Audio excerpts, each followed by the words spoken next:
Neste momento, Deus, através desta emissora, leva até você mais um programa de fé, com hinos, orações e uma palavra poderosa a seu favor. Fé para vencer o mundo. Somente crer, somente crer, tudo é possível, somente crer, somente crer, somente crer, tudo é possível, somente crer.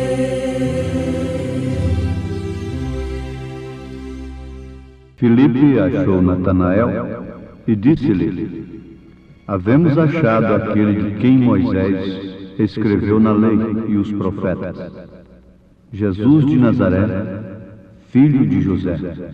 Disse-lhe Natanael: pode vir alguma coisa boa de Nazaré? Disse-lhe Filipe: vem e vê.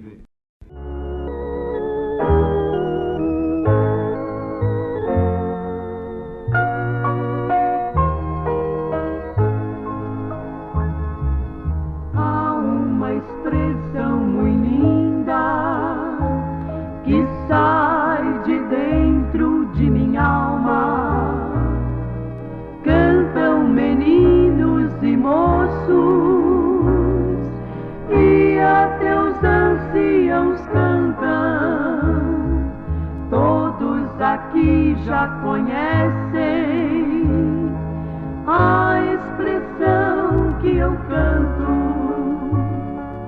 É a palavra aleluia que encanta os que vão pro céu. É a palavra aleluia que encanta os que vão pro céu. Que me critiquem, que me persigam, que digam de mim o que quiserem. Me chamem de nécio, fanático, louco, que o meu cálice transborda. Suportarei tudo isto, e até que meu corpo torturei. Porém não suportarei que proíbam que eu diga aleluia. Porém não suportarei que proíbam que eu diga aleluia.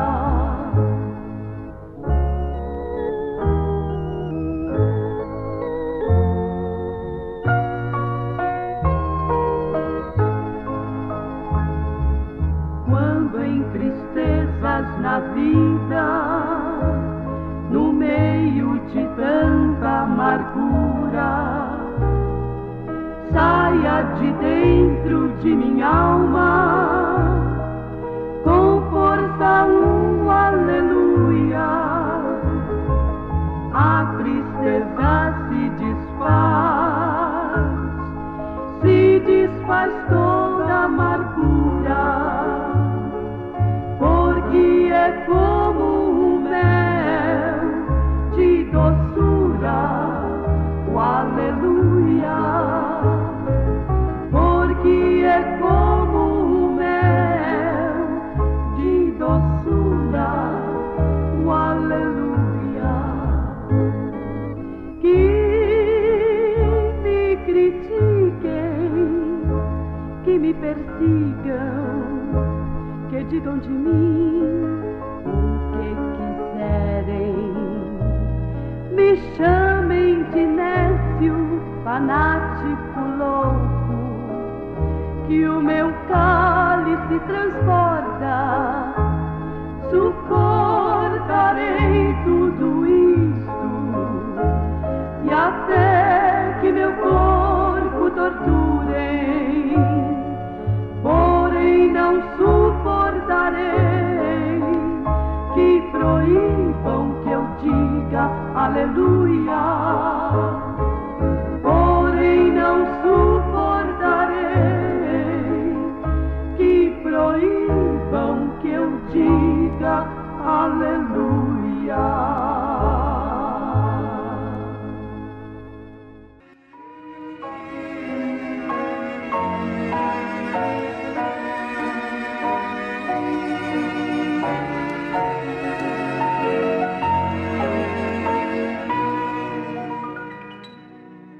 Enquanto uns não percebiam o sinal de Deus no seu devido tempo, outros tinham a graça de não deixá-lo passar por cima, despercebidos. Filipe achou Natanael e disse-lhe: havemos achado aquele de quem Moisés escreveu na lei e os profetas, Jesus de Nazaré, filho de José.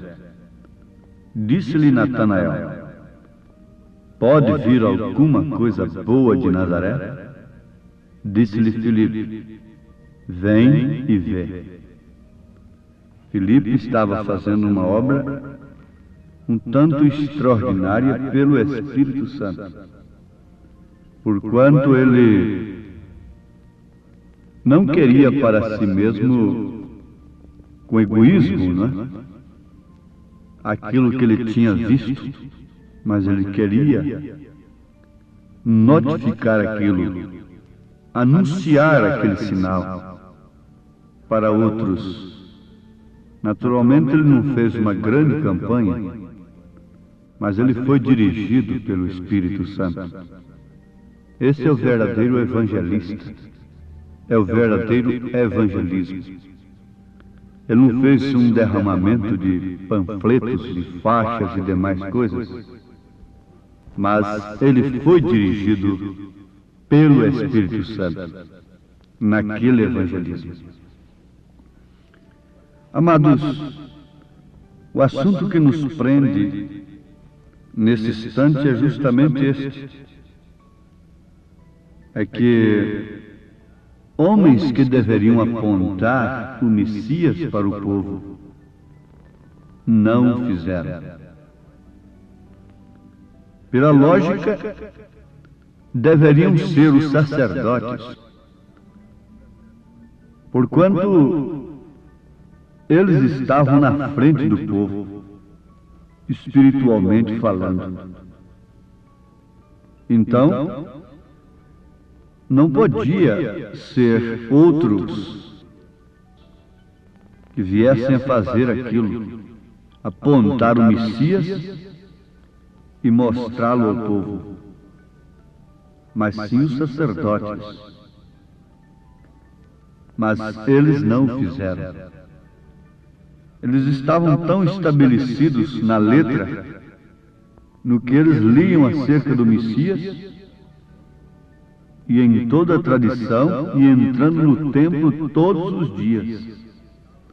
E aquele templo apontava justamente para Jesus Cristo. Se um homem cuspisse naquele templo, ele seria morto, apedrejado. Se um homem blasfemasse daquele templo, dissesse pelo menos que o templo era feio, ele seria morto, seria apedrejado. Era uma blasfêmia. Eles matariam no cumprimento da lei. No entanto, o templo foi cuspido por eles, a mandato deles. O templo foi esbofeteado, foi destruído por eles próprios, cumprindo justamente o que Jesus houvera dito para eles: derribai este templo, e em 3 dias o levantarei. Lá estavam eles, conforme já aprendemos, tão santos como eram. Por isso ninguém podia matar a Jesus, a não ser eles que eram cumpridores da lei. O Estado, o governador, o rei, nenhum deles teria crucificado a Cristo, mas sim os cumpridores da lei. No caso, os evangélicos do dia. Aqueles que tinham as Escrituras, tinham rabinos, teólogos profundos, é que deveriam matar a Jesus, crucificá-lo. Eles tinham em si que eles podiam subir diretamente à casa do Senhor. Eles podiam alegar que todos os hebreus sabiam que eles eram uma raça escolhida. E eles podiam dizer: o nosso Deus é o Deus de Abraão, é o Deus de Isaac, é o Deus de Jacó. Vocês querem ver? Vamos ali no templo e vocês verão que ali surge um fogo estranho. Esse Deus ainda acende o fogo no altar. Ele está conosco. Não é o que eles fazem quando o sinal de Deus se manifesta, a mensagem do dia vem. Eles dizem: não, Jesus está curando no nosso meio. Ele está fazendo maravilhas no nosso meio. Nós estamos falando línguas e nós estamos prosperando muito. O nosso patrimônio está aumentando e o nosso conceito em relação ao mundo, à sociedade, tem aumentado a cada dia, porque nós temos feito muitas obras sociais. Eles não estão fazendo questão de cair na graça de Deus, mas sim na graça do mundo. E por isso se tornam inimigos de Deus e amigos do mundo, porque eles procuram servir ao mundo, socialmente falando, cuidando de estar fazendo um serviço para Deus. E em qualquer época que um homem levantasse mostrando estas coisas, eles o teriam como inimigo e, se possível, tapariam a sua boca. Mas aqui está, eles vinham de uma experiência tremenda no passado e tinham experiência no presente também. Mas qual foi a experiência que eles experimentaram, que eles chamaram sobre si para o futuro? Caia sobre nós o seu sangue, sobre as nossas cabeças e também sobre os nossos filhos. Veja só a experiência que o mundo religioso de hoje está atraindo para si, ao rejeitar o sinal de Deus, a mensagem que não vem combatendo as pessoas, não nos tenham como inimigos, não estamos atacando a quem quer que seja, mas eles estão tão arraigados aos seus sistemas, às suas tradições, que se sentem atacados horrivelmente, terrivelmente, quando esses sistemas são atacados pela palavra de Deus. Por que não se tornam amigos da mensagem? Que crime cometeu ele? Por que se tornam amigos de Barabás? Por que se tornam amigos de Roma? Por que se tornam amigos e dão as mãos à idolatria, ao mundo? Não foi isso que eles fizeram? Caifás naturalmente ficou surpreso. Na verdade, esses homens não matam, esses homens nunca roubaram, esses sacerdotes têm vida impecável. Mas escolheram um ladrão, preferiram um homicida. E a Bíblia diz que não somente aqueles que fazem, mas que consentem. Não é diferente do que está acontecendo. O que está acontecendo não é diferente daquilo. E nós precisamos ver como aconteceu, o que aconteceu, para sabermos o que está acontecendo e como está acontecendo. Não é diferente. Mas também, notem, não será diferente.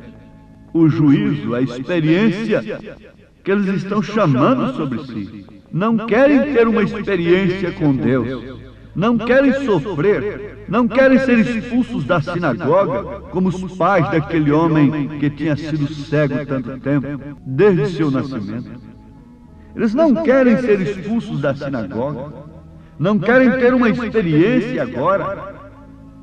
Não querem provar um pouco do cálice de Cristo, porque estão tomando do cálice da grande prostituta, Apocalipse 17. Isto é certo. Lá estava o construtor do templo. Lá estava o próprio templo. É preciso parar um pouquinho, trazer o raciocínio, a consciência para isso nesse instante. É necessário que haja, nesse instante, uma admissão íntima de que o que nós estamos ouvindo nesse instante não é simplesmente uma chocarrice, um misticismo, qualquer outra coisa inventada por um homem. Mas o que nós estamos ouvindo agora é de um pleno raciocínio cristão. É pelo Espírito Santo. Natanael perguntou: pode vir alguma coisa boa de Nazaré? Disse-lhe Filipe: vem e vê. Pode vir alguma coisa dessa fonte? Pode surgir alguma mensagem verdadeira através de leigos? Quem tinha a verdadeira mensagem naquele dia eram os leigos. Quem apontou Jesus Cristo como Filho de Deus vivo foi um leigo. Quem levou o povo a se compungir em seus corações foram leigos. Quem batizou o povo em nome de Jesus Cristo foram leigos. A ponte que nos trouxe esse evangelho foi uma ponte sem sublimidade de sabedoria humana. 1 Coríntios 2. Lá estava o templo. Lá estava o construtor do templo, na forma de um dos mais baixos carpinteiros galileus. E eles não tiveram outra coisa a fazer. Eles tinham uma opção: Barabás, o homicida, o ladrão, ou então o templo, ou então Jesus. O que tinha feito Barabás? Matado, roubado, assaltado. E o que tinha feito Jesus? Diz a história que Maria Madalena saiu batendo nos peitos, gritando: o que fez ele? O que fez ele? Com aquilo dizendo: eu era uma perdida, ele me salvou. Eu vi somente as suas mãos sendo estendidas, somente para curar, fazer o bem. Mas é porque feriu a tradição. Se ele não tivesse mexido conosco, se essa mensagem não mexesse conosco, com nossas mulheres, com as nossas maneiras, ninguém estaria se arregimentando, se unindo contra ela. Sim, meus amados, eles fizeram isso. Mas sabe o que aconteceu? Eles rejeitaram uma experiência no presente com Deus para provarem de uma experiência tão amarga logo em seguida. O sangue caiu sobre eles, para juízo. Saduceus, fariseus, herodianos, Pilatos com Herodes, fizeram um ecumenismo, fizeram uma união. É tempo da unidade. E o sinal? O sinal está aí. E haverá uma unidade, uma união contra o sinal. Mas lembremos, Há um evangelista por aí, o Filipe, vai ali e diz: temos achado aquele que Moisés escreveu na lei e os profetas, Jesus de Nazaré. Mas pode vir alguma coisa desse lado? Vem e vê. Vem e vê. Saduceus, fariseus, herodianos, Herodes com Pilatos, etc, etc. Unam-se! Porque o joio também tem que ser amarrado em feixes para ser lançado no fogo, para receber o seu juízo. A consequência da sua escolha. A sua escolha determina o seu destino. Se você não pode ver na mensagem o sinal do dia, fique sabendo, a sua escolha é Barabás. A sua escolha é juízo. Vocês fiquem sabendo, ouvintes, que enquanto os saduceus, fariseus, herodianos e demais estavam se unindo contra o sinal do dia, contra a mensagem, contra Jesus Cristo, contra o grande templo, Tito, o marechal Tito, estava se preparando ali, quem sabe inconscientemente, o seu exército, para entrar lá e não deixar pedra sobre pedra que não fosse derribada. Diz a história que Tito correu para salvar o templo, para dizer para os seus soldados que não derrubassem o templo. Mas quando chegou lá já era tarde demais. Não havia nenhuma pedra sobre pedra que não tivesse sido derribada. Enquanto eles estavam unindo contra a mensagem, contra a palavra de Deus, lá estava o exército de Tito marchando todo dia cedo, fazendo ginástica e treinando, sem saber para quê, de onde viria o inimigo, se teriam que se defender no local ou se teriam que atacar.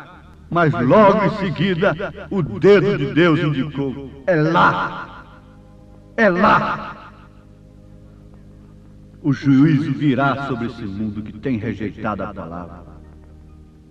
Haverá uma união, ela está em processo nesta hora, contra a mensagem, contra o sinal de Deus, contra tudo que é verdadeiro, contra tudo que é pudor, que é verdade, que é santo, que é puro, contra o tempo. Haverá, está havendo, mas fique sabendo, guardem isso aqui não é um plano meu, isso é as profecias, é a Bíblia, é a palavra de Deus, é assim diz o Senhor. Roma fará um pacto com os judeus. Logo esse pacto será rompido e o marechal Tito do século, que é o senhor comunismo, cuidará dela. Como os cães cuidaram do corpo de Jezabel, esse senhor ismo cuidará do corpo da Jezabel do século. Não tenham dúvida. Isto é assim, diz o Senhor. Isso não é um plano meu particular que eu esteja trabalhando para isso. Não, não. Eu sou um João Ninguém. Eu não valho nada. Eu não tenho nenhum plano. Estou apenas vos falando das Escrituras e vejam se isso cumprirá ou não. Se isso é assim, diz o Senhor, ou não, o tempo mostrará. Não há resposta melhor do que o tempo. Mas oxalá que quando isso estiver se cumprindo, você não esteja mais aqui. Tenha sido arrebatado com a noiva do Senhor Jesus Cristo para as bodas do Cordeiro, enquanto esse mundo ficará em grande tribulação por 3 anos e meio. O Senhor vos abençoe, no nome do Senhor Jesus Cristo. Amém.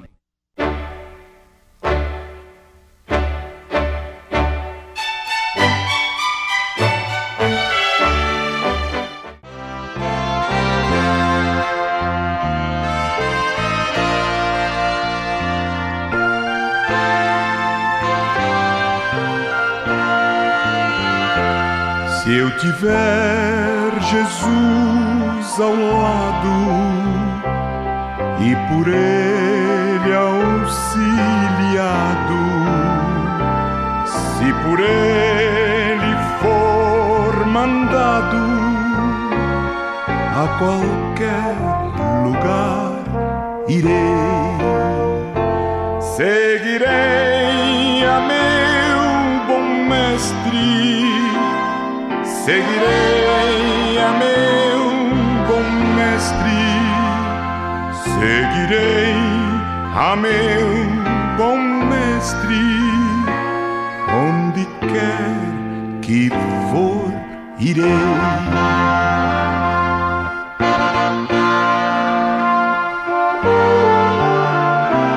Males poderão cercar-me, ou perigos assustar-me, mas se Cristo segurar-me, aonde me mandar irei, seguirei a meu bom mestre, seguirei a meu bom mestre, seguirei a meu bom mestre, onde quer que for irei.